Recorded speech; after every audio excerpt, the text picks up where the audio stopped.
স্বামী ব্রহ্মানন্দ মহারাজ বলছেন, প্রত্যহ কিছু কিছু ধ্যান জপ করবে, কোনো দিন বাদ দেবে না। মন বালকের ন্যায় চঞ্চল, ক্রমাগত ছোটাছুটি করে। উহাকে পুনঃ পুনঃ টেনে এনে ঈশ্বর ধ্যানে মগ্ন করবে। এই রূপ 2-3 বৎসর করলেই দেখবে যে প্রাণে অনির্বচনীয় আনন্দ আসছে, মনও স্থির হচ্ছে। কিন্তু ঔষধ সেবনের মতো জোর করে মনকে ইষ্টের চিন্তায় নিযুক্ত রাখতে হয়, তবে ক্রমে আনন্দ আসে। লোকে পরীক্ষায় পাস করতে কত খাটে, কিন্তু ভগবান লাভ তা অপেক্ষায় অনেক সহজ। প্রশান্ত অন্তঃকরণে সরলভাবে তাকে ডাকতে হয়। মহারাজ বলছেন, নিরাশ হবার কোনো কারণ নেই।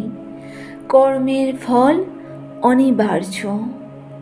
হেলায় হোক আর খুব ভক্তির সহিতই হোক, নাম করলে তার ফল হবেই। কিছুকাল নিয়মিত রূপে সাধন করবে। ধ্যান দিতে কেবল যে মনের শান্তি হয় তা নয়, উহাতে শরীরেরও উন্নতি হয়। ব্যারাম সেরাম সব কমে যায়। শরীরের উন্নতির জন্য ধ্যানাদি করা উচিত। প্রথম প্রথম ধ্যান তো মনের সঙ্গে যুক্ত। দলায়মান মনকে ক্রমাগত টেনে এনে ইষ্ট পাদপদ্মে লাগাতে হয়, খুব আস্তে আস্তে বাড়াতে হয়।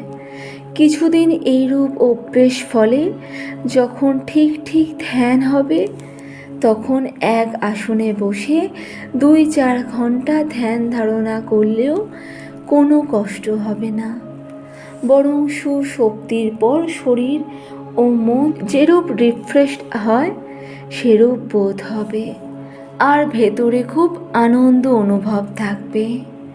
সাধনার প্রথম অবস্থায় খাওয়া দাওয়া সম্বন্ধেও বিশেষ দৃষ্টি রাখা প্রয়োজন। শরীরের সঙ্গে মনের খুব নিকট সম্বন্ধ। খাওয়ার দোষে শরীর অসুস্থ হলে ধ্যান ধারণা করা অসম্ভব। সেই জন্যই খাওয়া দাওয়া সম্বন্ধে অত বিধি ব্যবস্থা রয়েছে। এমন খাবার খেতে হবে যা সহজে হজম হয়, অথচ পুষ্টিকর, উত্তেজক নয়। আবার বেশি খাওয়াও ভালো না, তাতে তমগুণ বৃদ্ধি করে। খাদ্যদ্রব্য আধপেটা খাবে, জল 1/4 খাবে, বাকি 1/4 বায়ু চলাচলের জন্য খালি রাখবে। মহারাজ বলছেন, ধ্যান করা কি সহজ কথা? একটু বেশি খেলে তো সেদিন আর মন বসল না।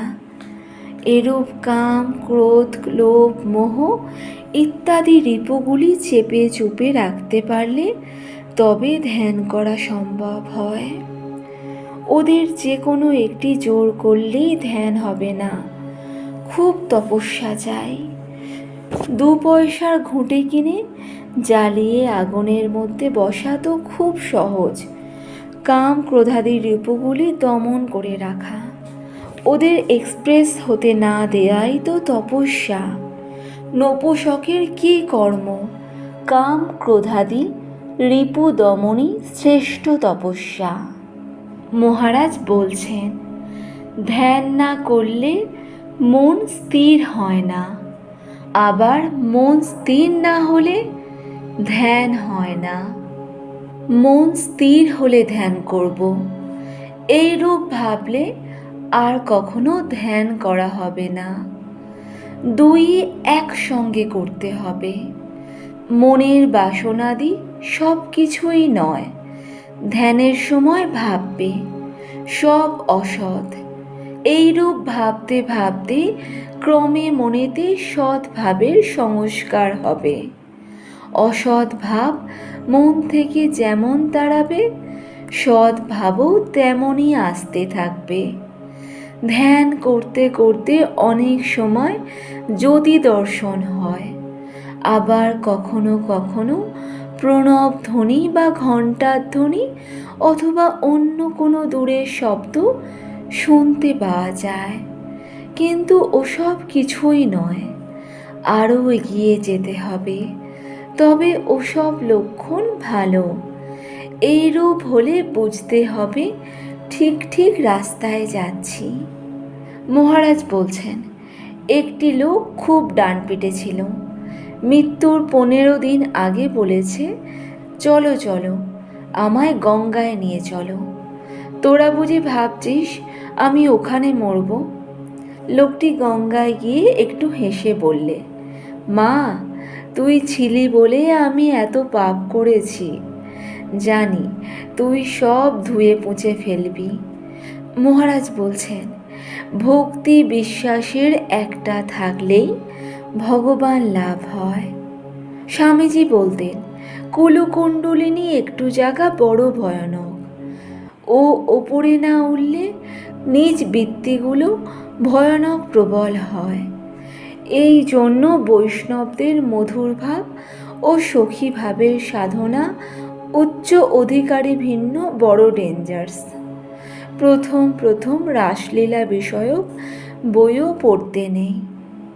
মহারাজ বলছেন, মন্ত্র না নিলে একাগ্রতা আসে না। আজ হয়তো তোমার কালীরূপ ভালো লাগলো, আবার কাল হরিরূপ ভালো লাগলো, পরশু নিরাকার মনে হলো। ফল কোনোটাতেই একাগ্রতা হবে না।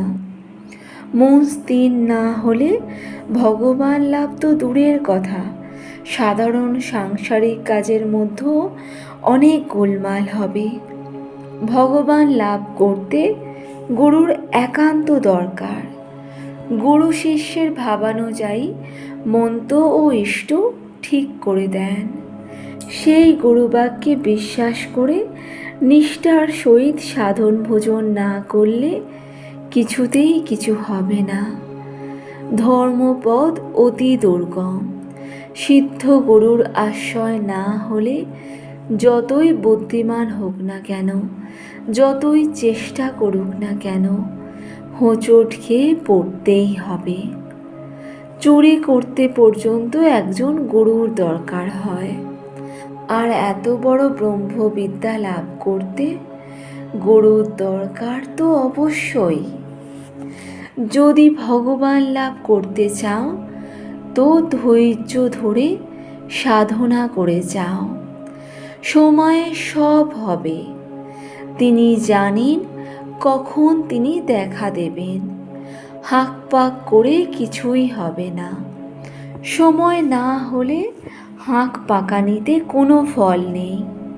ঠাকুর বলতেন, সময় না হলে পাখি ডিম ফুটায় না। এ সময়কার মনের অবস্থা বড়ই কষ্টদায়ক।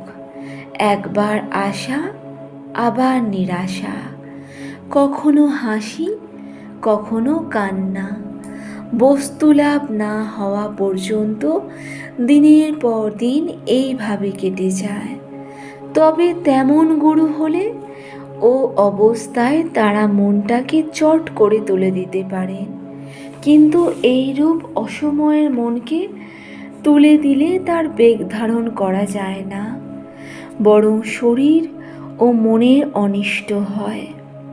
ও অবস্থায় খুব সাবধানে চলতে হয়। সদ্গুরুর আশ্রয়ে থেকে তার উপদেশানুযায়ী সাত্ত্বিক আহার, পূর্ণ ব্রহ্মচর্য পালন ইত্যাদি নিয়মগুলি ঠিকভাবে পালন করতে না পারলে মাথা গরম, মাথা ঘোরা ইত্যাদি নানা রোগে ভুগতে হয়।